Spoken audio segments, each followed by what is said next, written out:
I'm Corbett Wall with DV Auction, here with your cattle market summary for the week ending October the 14th, brought to you in part by the International Brangus Breeders Association.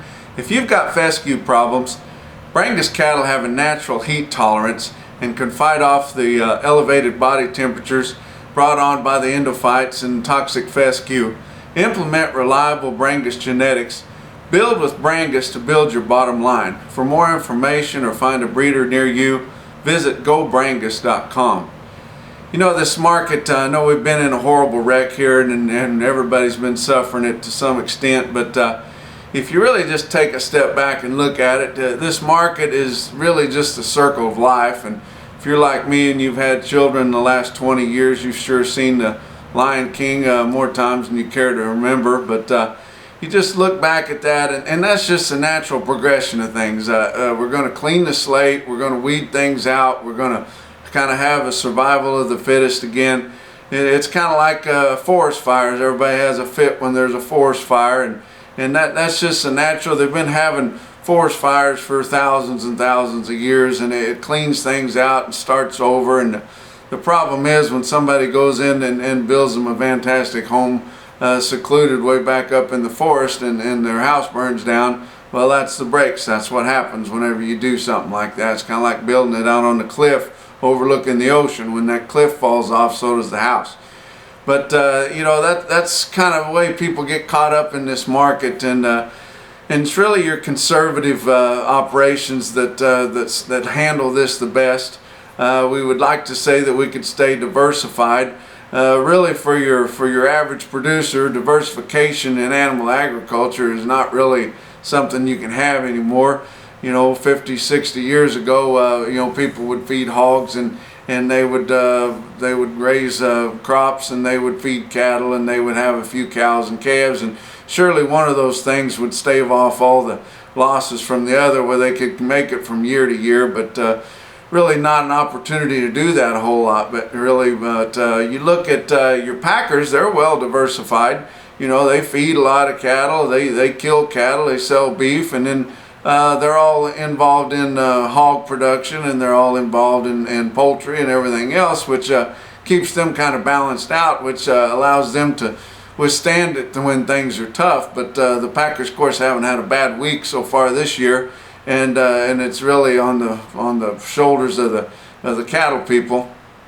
But you look at the people that are the outfits that are really being able to withstand this is your pure hedgers, people that have been very conservative in their operations. They haven't bought any of those high-priced cattle. They weren't blowing their brains out when these markets were big. They weren't making the big, huge profits whenever the market was at its top. But they were showing a profit, and they haven't been suffering these big losses either. You guys know which ones are out there in your area, but I'm talking about the smaller guys and your bigger outfits too. You know, your Bartlett's, your Adams Landing cattle. You got your outfits like that always aren't on the edge of their seat in the front row in the sales buying the cattle. They're buying some higher risk cattle. They're buying some cattle that nobody else wants. They're buying some upgrading type cattle, but they're only buying cattle that will absolutely, they can cover their risk on through some kind of a hedging scheme. And now we're looking at a time where these guys can really make hay, because a lot of these cattle feeders and some of your bigger operations too, they've just lost all their margin. They've been losing it the last 2 or 3 years, ever since we've come off those big highs, and they had a lot of those really high cattle in there, and they may not be able to take advantage of some of these cheaper cattle. So there's going to be a lot of cattle out there. The price ranges on these feeder cattle are going to be huge, between the high risk cattle, the unweaned fat balling calves, and the green yearlings is going to be, even though our markets are, you know, less than half what they were, there's still going to be a huge percentage difference in what their value are. And there's opportunities out there to buy some cattle that will make some money, and it's time to look at those opportunities when we get down here. You know, keep these heifers are cheap, they're not bringing a lot of money. Keep some of them back. Make your cow herd younger. Buy some stockers worth the money and turn them out and put some cheap gain on them. These markets are going to turn around. These markets are going to turn around. We're bound to be getting close to the bottom on your fat cattle here. You notice if you look at your December fat cattle futures are trading at a premium to what the spot October is.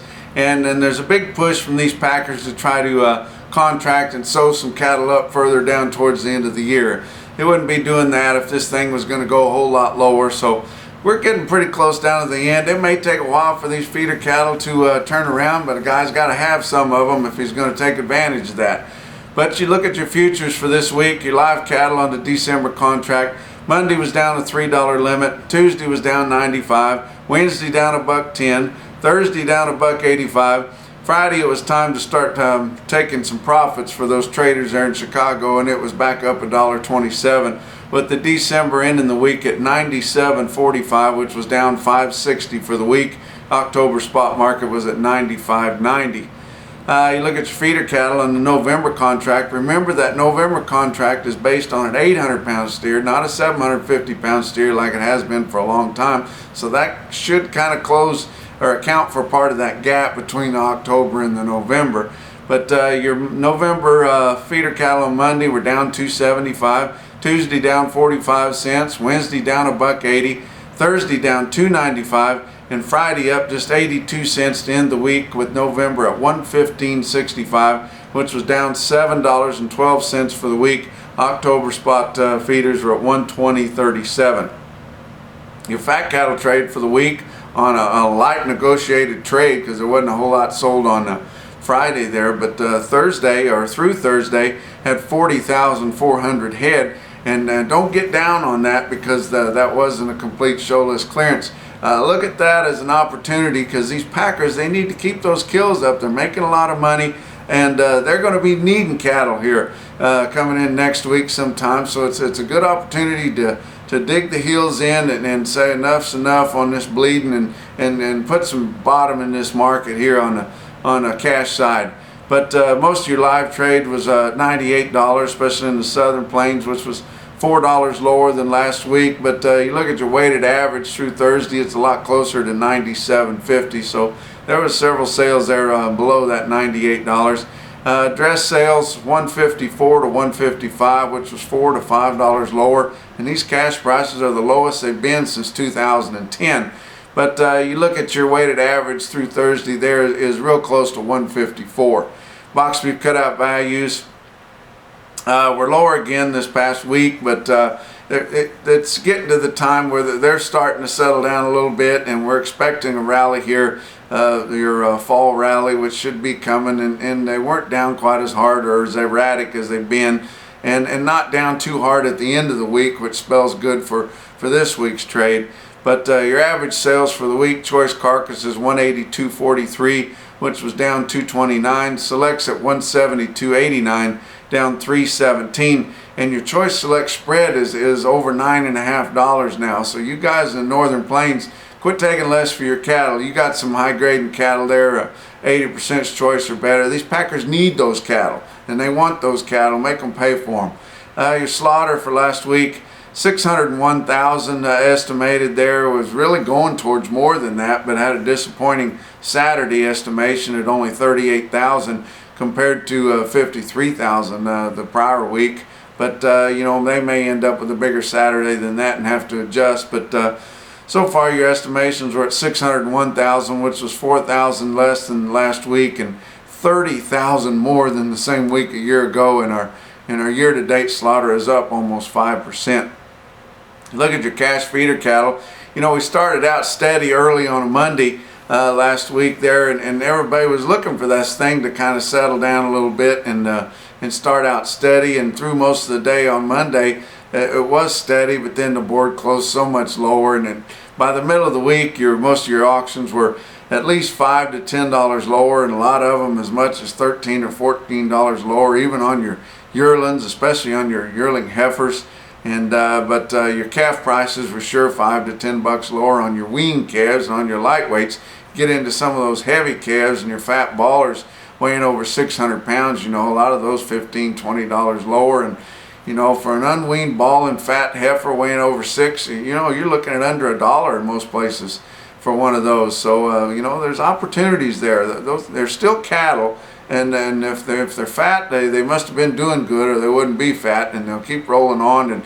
And that's what a lot of these farmer feeders are going to think whenever they finally park their combines, and they're getting over half done now. So they'll be coming into the market here in the next 2 or 3 weeks, and if you're going to get some cattle, the big runs are coming, and there's going to be a lot of cattle out there, but there's going to be some cheap prices too. So just get ready. CME Cash Feeder Cattle Index late in the week is a 123.49 compared to real-time index on Cattle Market Central, with automated sales coming in at 117.83. You look at Cattle Market Central there, and a couple of sales there late in the week on Friday. Richmond, Kentucky, Bluegrass Yard there, sold a load of 755-pound steers at $1.18. Now you look at that same sale the same afternoon, and just shows the way we're not really taking advantage of these cheap inputs, because right there at the same place had a load of 845-pound steers, 90 pounds bigger, bringing an extra $1.75 at $119.75, and really not taking advantage of that. But if you're interested more in Cattle Market Central, go on to cattlemarketcentral.com. You can get your login, you can go in there, you can look at a lot of different market reports all over the country. It's a real self-explanatory, easy way to create custom reports to compare cattle from one sale to another, or one region to another. And for you sale barn owners, guys that are interested in having your market listed on Cattle Market Central, it's free and no charge to you. We can pick that up automatically. It's an automated system. It comes through the clouds there. And if you've got an up-to-date clerical programming system there, we can probably set you up right away. If you're still handwriting tickets, we can't help you. But working for DV Auction here on the road in Brenham, Texas. We'll talk to you later in the week.